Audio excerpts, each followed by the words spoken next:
नमस्कार दोस्तों, कैसे हो आप सभी लोग। उम्मीद करता हूँ आप अच्छे हैं, मस्त हैं, स्वस्थ हैं और अपनी पढ़ाई को निरंतर जारी रख रहे हैं। हम BSTC फर्स्ट ईयर की डायरियाँ हैं, सत्रीय कार्य वाली डायरी है। उसका पेपर 3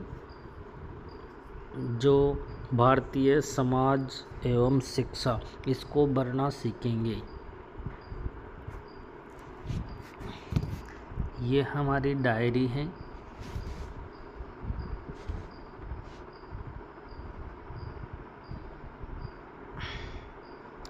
BSTC फर्स्ट ईयर सत्रीय कार्य वाली डायरी है।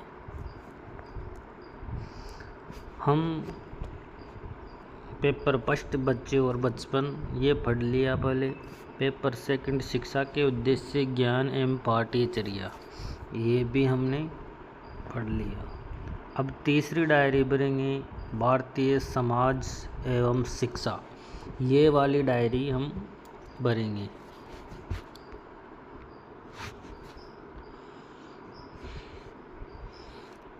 चलो आगे बढ़ते हैं।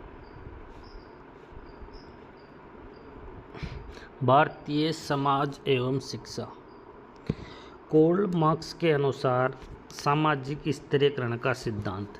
3 क्वेश्चन हैं हमारे इसमें। कौन कौन से, एक बार दोबारा देखते हैं। कार्ल मार्क्स के अनुसार सामाजिक स्तरीकरण का सिद्धांत समझाइए। एक क्वेश्चन ये हो गया। दूसरा क्वेश्चन है, जनजातीय शिक्षा की समस्या बताते हुए संबंधित योजनाओं का वर्णन करना है। तीसरा क्वेश्चन है, बाल मजदूरी एवं पलायन की समस्या को स्पष्ट करें। इन 3 प्रश्न में से हमें 2 प्रश्न करने हैं। चलो करते हैं।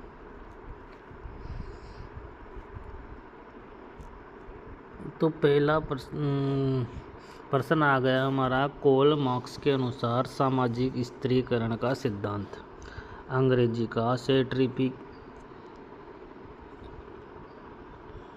शब्द भूगर्भशास्त्र के हिंदी शब्द के अर्थ से लिया गया है। स्टेरिफिकेशन को मूल शब्द स्ट्रटम से लिया है, जिसका अर्थ भूमि की परतों से है। जिस प्रकार भूमि की विभिन्न परतों का अध्ययन भूगर्भशास्त्र में किया जाता है, ठीक उसी प्रकार समाज की विभिन्न परतों का अध्ययन समाजशास्त्र में किया जाता है। सामाजिक स्तरीकरण वह प्रक्रिया है जिसमें सामाजिक व्यक्ति को उसकी संपत्ति, प्रतिष्ठा और शक्ति, पद आदि के आधार पर उच्च एवं निम्न श्रेणियों को स्तरीकृत किया जाता है। प्रत्येक समाज अपनी जनसंख्या को आय, व्यवसाय, संपत्ति, जाति, धर्म, शिक्षा, प्रजाति एवं पदों के आधार पर निम्न और उच्च श्रेणियों में विभाजित करता है। प्रत्येक विभाजन एक परत के समान है। ये सभी परतें, प्रत्येक विभाजन एक परत के समान है और ये सभी परतें जब उच्चता एवं निम्नता के क्रम में रखी जाती हैं तो सामाजिक स्तरीकरण के नाम से जाना जाता है। टालकट बारनसन ने कहा है कि स्तरीकरण व्यवस्था सामान्य मूल्यों से व्युत्पन्न होते हैं तथा सामाजिक व्यवस्था के क्रम विन्यास के प्रमुख आधारों को पारनसन ने सामाजिक स्तरीकरण की विवेचना में महत्वपूर्ण योगदान दिया तथा विभिन्न सामाजिक आधारों पर उसको विभाजित किया है।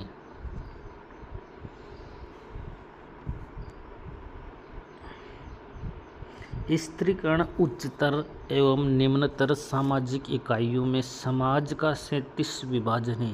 ये परिभाषा किसने दी? रेमंड ने दी। क्या परिभाषा दी रेमंड ने?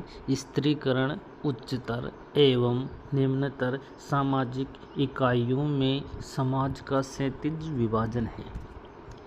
दूसरी परिभाषा है पार्सन्स एवं जॉनसन की।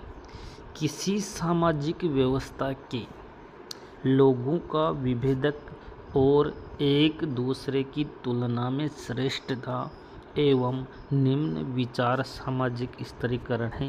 ये परिभाषा किसने दी? पार्सन्स एम जॉनसन ने। एक और परिभाषा है होलकोट की है, किसी समाज व्यवस्था में व्यक्तियों का ऊंचे और नीचे क्रम विभाजन ही स्तरीकरण है। ये परिभाषा है होलकोट की। पी जिसबर्ट के अनुसार परिभाषा है सामाजिक स्तरीकरण समाज का उन स्थायी समूह अथवा श्रेणियों में विभाजन है जो कि आपस में श्रेष्ठता एवं अधीनता के संबंधों द्वारा संबंध होते हैं। पी जिसबर्ट की परिभाषा है ये। अगली परिभाषा है ट्यूमिन, किसी सामाजिक व्यवस्था में उच्च और निम्न रूप से श्रेणीबद्ध होना ही सामाजिक स्तरीकरण है। प्रख्यात समाजशास्त्री P.S. सोरोकिन ने सामाजिक स्तरीकरण की परिभाषाएं निम्न बिंदुओं को स्पष्ट किया है।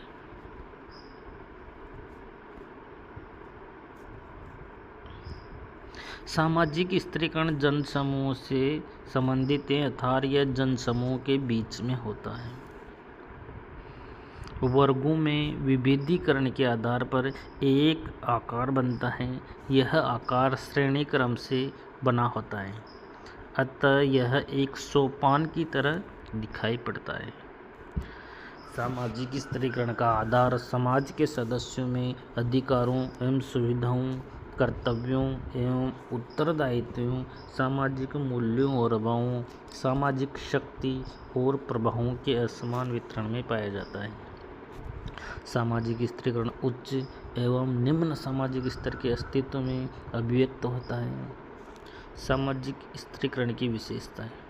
सामाजिक स्तरीकरण शक्ति संरचना, सत्ता प्रतिष्ठा, निर्णय की प्रक्रिया एवं सामाजिक असमानता के जटिल तत्वों के विश्लेषण के बिना संभव नहीं है। डेविस तथा मुर्रे ने प्रकारवादी विचारधारा आधार पर, कोल्ड मार्क्स ने संघर्ष पर आधारित विचारधारा आधार पर सामाजिक स्तरीकरण का 3 व्यवस्था का सिद्धांत प्रस्तुत किया। मैक्स वेबर ने संकलनवादी विचारधारा के आधार पर तथा पेरेटो ने अभिजनों की चक्रवर्तन के सिद्धांत के आधार पर सामाजिक स्तरीकरण को विशेषताओं, आधारों तथा अन्य पक्षों का विश्लेषण किया है। सार्वभौमिकता। सामाजिक स्तरीकरण का स्वरूप सार्वभौमिक होता है। सार्वभौमिकता से अभिप्राय सामाजिक स्तरीकरण आदिम जनजातियों, ग्रामीण परिवेश तथा समाज समूह आदि को प्रभावित करती है। इस तरह दुनिया में कोने कोने में सामाजिक स्तरीकरण विभिन्न रूपों में मौजूद है। सामाजिक दूरी।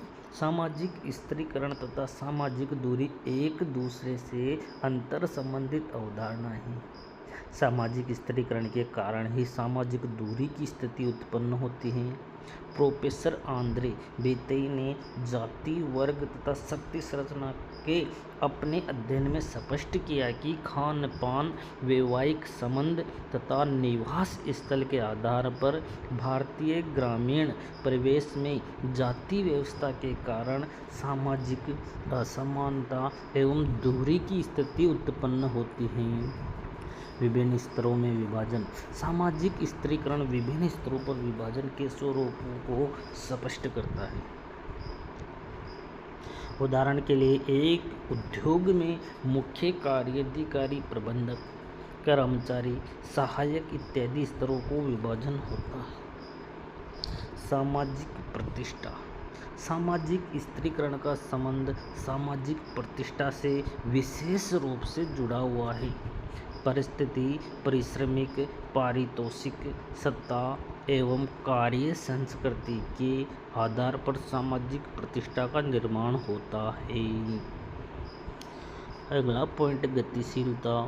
वर्ग संरचना के अंतर्गत व्यक्ति अथवा समूह अपनी क्षमता और परिश्रम के आधार पर सामाजिक स्थिरीकरण की गतिशीलता प्राप्त करने का प्रयास करता है। इसके बाद में हमारा एक प्रश्न हमारा पूरा हुआ। इसके बाद में हमारा दूसरा प्रश्न है बाल मजदूरी एवं पलायन की समस्या।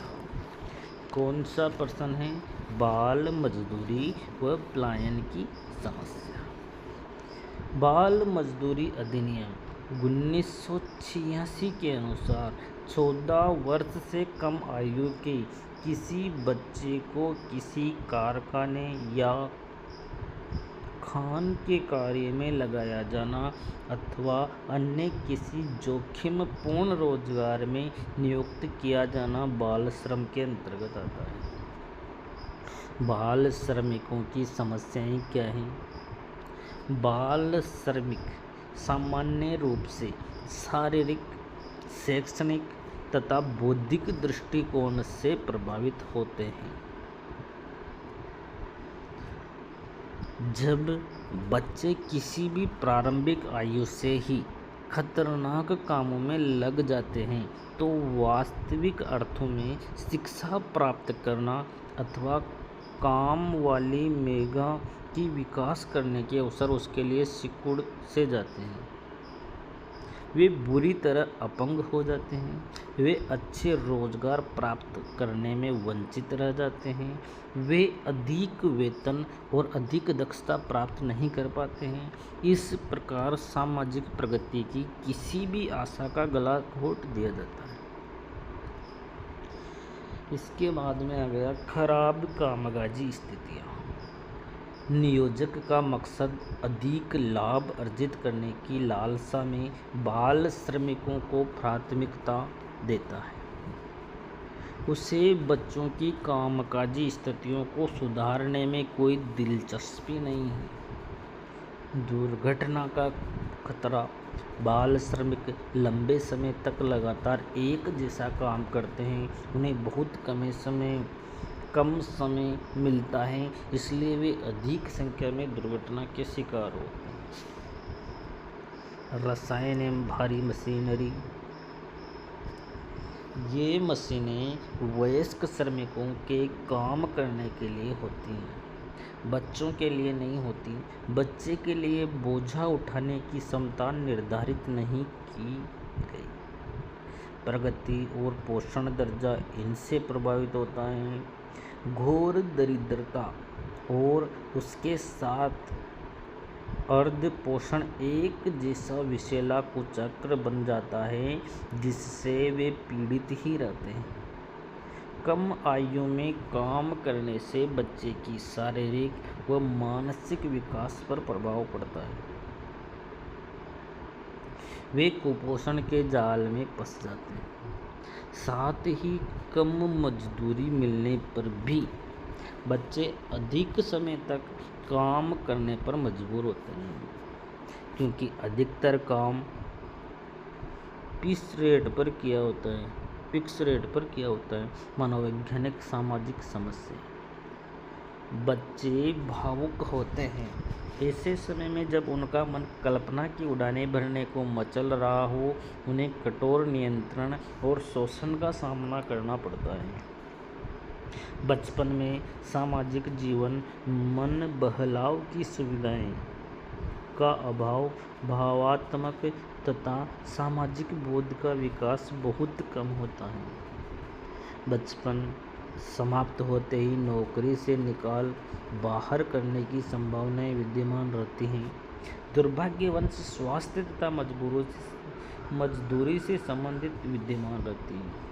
वैश्विक स्तर पर 8 में से 1 व्यक्ति प्रवासी हैं।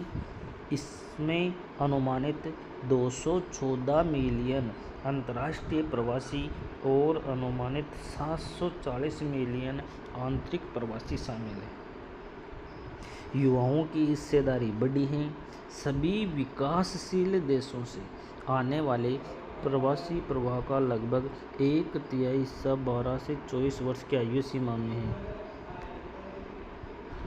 लाखों बच्चे शामिल हैं जो अपने माता पिता के साथ या उनके बिना आंतरिक रूप से या राष्ट्रीय सीमाओं के पार प्रवास करते हैं।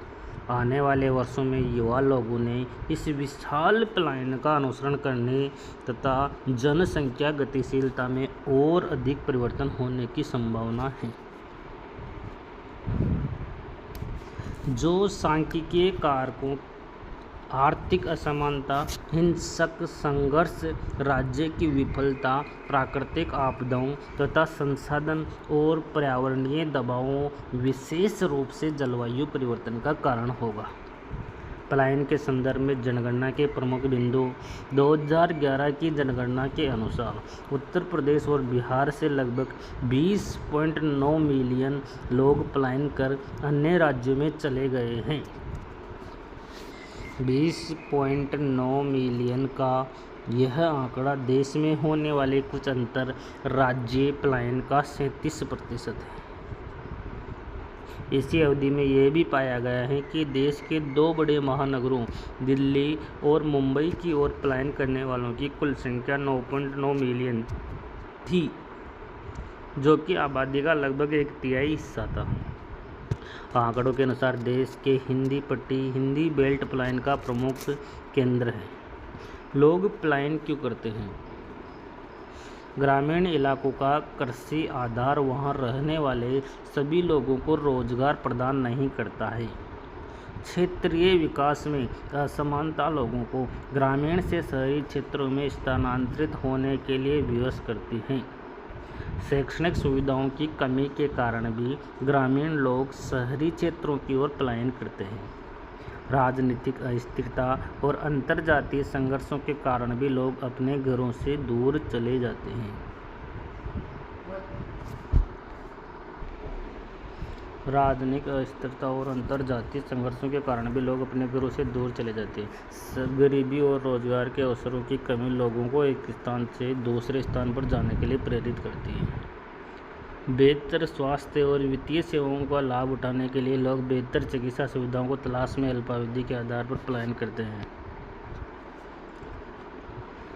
यह हमारा हो गया। अब जो हमारा इसमें जो टॉपिक ये पीडीएफ है, ये पीडीएफ कहाँ पर मिलेगी? ये पीडीएफ टेलीग्राम चैनल है। टेलीग्राम चैनल का नाम मिशन टीचर क्लासेज, इसकी लिंक डिस्क्रिप्शन में मिल जाएगी।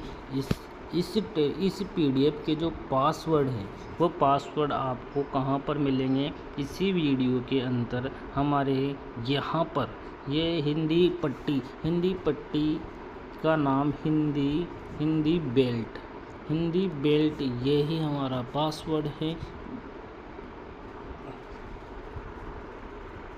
तो ठीक है दोस्तों, चैनल को सब्सक्राइब, शेयर और लाइक कमेंट करते रहिए। Okay bye.